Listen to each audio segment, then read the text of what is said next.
Brazilians doing that, but if you go to Brazil and you're in the borders of Brazil, what you see there is tons of children that have been abandoned by parents and they live in the streets. That's not to say that that's not something that happens here. It's happening here too. It happens here and it happens in every country. Right. And when you start putting together a lot of these numbers coming through, you can't say that all those children are coming because their parents are here or because their parents sent them.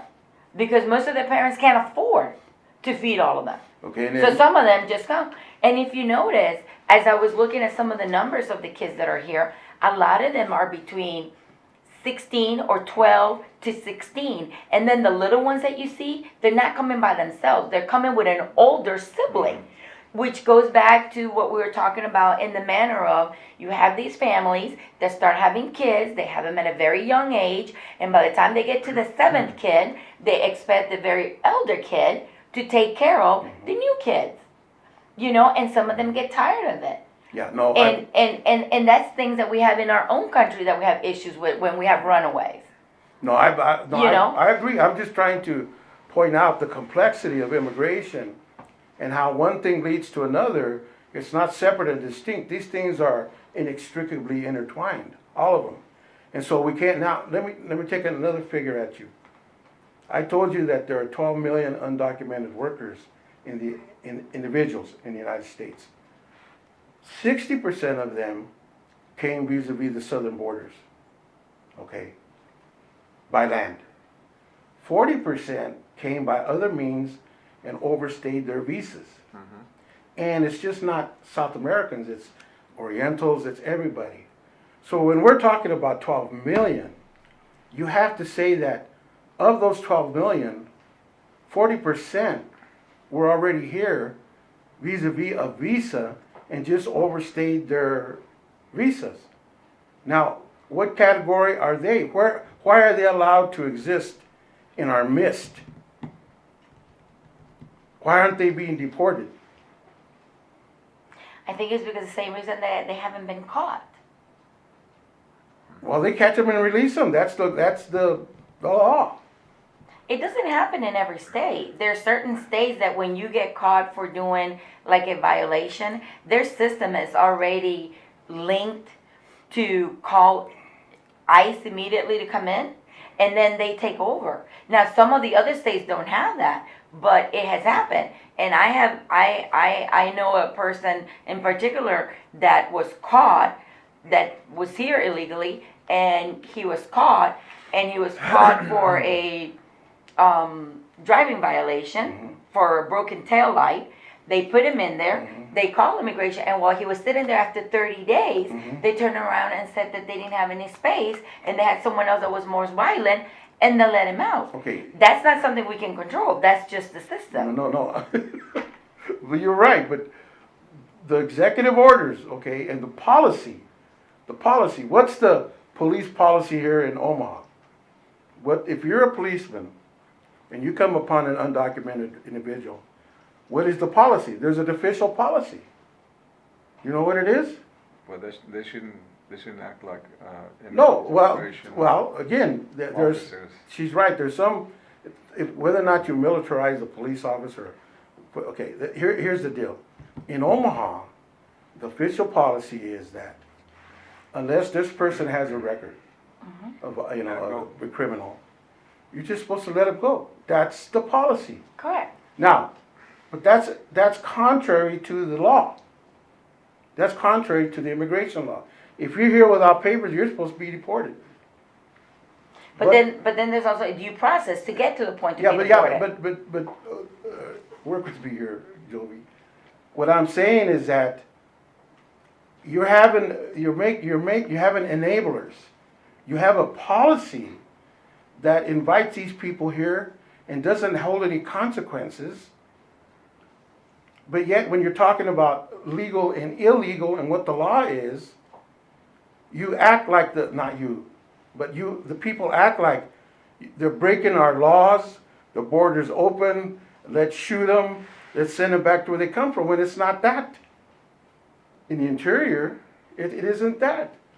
And so the bottom line is that we've got to fix this broken immigration system But the people that are gonna fight you are the employers who control the politicians. They pay for their campaigns. So it's this vicious cycle, and people are good, now that the browning of America is coming down, and they're taking over the whole population, there's gonna be a confrontation, which is happening now. And so if we're not prepared for that, if you're not able to defend defend the system and understand why people are being allowed to stay here, it's because they need workers in the packing houses.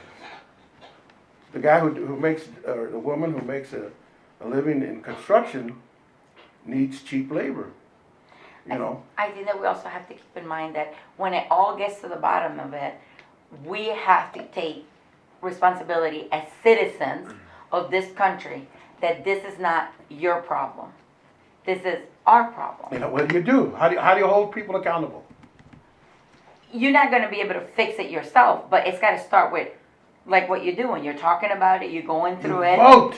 and all of that. You vote. And of course you vote, but you have to remember too that we have a tendency that because of what has happened and you're not legal and then you don't know when you do become legal, people are afraid of going to go vote. They don't know the whole concept of what the vote does. And that brings you back to the way that it is in some of these countries. In some of these countries, the vote is not a democratic vote. I got you, but that's, It's a showful thing. yeah. And that's an issue. So you have to add that also to the mix. Okay, but Joe, you have to be able to defend and sell your product. You have to be able to, in Omaha, okay, you have to be able to convince somebody, if you're an advocate, that their vote is there are only so many legal ways to hold people accountable. As an individual, you don't have any power. Your vote has power, but you elect people to enforce the policies, okay? And if you look, now we look at the vote and what is going on here in Omaha. Based on the last election, where we elected the mayor, we didn't have a good turnout from Latino point of view. So now we're gonna have to do something. I know Sergio and these guys are doing stuff, you know, but the only power that we have is through the vote. Because once we engage, and it's not going to take that much, because once we engage as a coalition of 500, 1,000, that's powerful. Well, we got to get those people to the voting booth, because that's the only thing that's going to address the immigration issue, the stuff that's going on in the border. So I guarantee you, this November election is going to show a lot, because the Latinos are upset. I agree with you on that point. And the Gabachos are upset. Okay. Yeah, but- And who's going to draw them out? Who's going to be more upset? The thing is, you know what, this part of immigration is being used again politically by the Republican Party, because what they want to do is they want to make sure that their bases, those people that really believe in their ideology, will come in mass this November to vote, and perhaps to get the take over the Senate, they have the House and take over the Senate. Those two things. That's the number one thing to do right there. And then at the same time, this issue is going to perhaps allow the Democrats also to start moving their own people. And at the same time, Latinos, are they going to be upset? I agree with you. Latinos are going to be upset. They're going to wake up, not all of them, but I'm sure they're going to wake up and start registering and voting en masse too.